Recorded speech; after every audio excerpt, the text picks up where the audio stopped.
आका फरमाते जिसका मैं मौला हूँ अली भी उसके मौला है। ये जिसके लिए कह दे कि इसका बेड़ा पार तो उसका बेड़ा पार, और ये जिसके लिए कह दे कि ये गया तो फिर वो गया गया गया। इनकी मोहब्बत ये ईमान की पहचान है। माज़ अल्लाह को इनसे बुग़्ज़ सके तो ये मुनाफिकीन की अलामत है।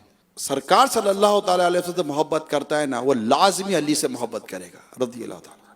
और अल्हम्दुलिल्लाह हमें मौला अली से प्यार है, हमें मौला अली से इंशाअल्लाह अपना बेड़ा। मेरे आका फरमाते अली तुझे अल्लाह ने 3 अहम खुसूसियत अता फरमाई है। तुझे अल्लाह ने जो जोजा दी ना वो जन्नत की औरतों की सरदार है। तुझे अल्लाह ने जो बेटे दिए ना वो जन्नत के नौजवानों के सरदार हैं। और तुझे अल्लाह ने जो ससुर दिया है ना वो तमाम नबियों का सरदार है।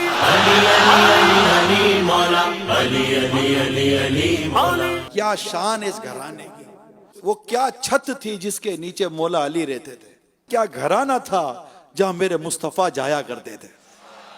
वो क्या घरियां होती होंगी जब खातून जन्नत के बाबा नाना हसनैन सरकार सल्लल्लाहु ताला अलैहि वसल्लम जिस घर में होते हो, हसन भी हो, हुसैन भी हो, अली भी हो, फातिमा भी हो रज़ियल्लाहु ताला अन्हु, ये पंजतन पाक जिस छत के नीचे बैठते हो, फरिश्ते उस घर पर कैसा नाज करते होंगे यार, रहमतें कैसी नाजिल होती होंगी उस घराने के ऊपर। हाय हाय, अल्लाह हमें इस घराने का मरते दम तक गुलाम रखे। खैबर के मौके पर ही किसी ने हाथ पर कोई चोट मारी तो आपका वो जो सिपर थी ना ढाल, वो गिर गई। मेरे आका मौला अली ने ढाल गिर गई, आपने पता है क्या उठा लिया? खैबर का दरवाजा उठा लिया। खैबर का दरवाजा उठाकर उससे ढाल का काम ले रहे हैं। रावी कहते हैं जब जंग खत्म हो गई, फतेह हो गई मुसलमानों को, क्योंकि फतेह मिलनी मौला अली के हाथों पर थी। मौला अली के हाथों पर फतेह क्यों ना होती, इनके हाथों पर फतेह होने की खबर दी थी मुस्तफा ने।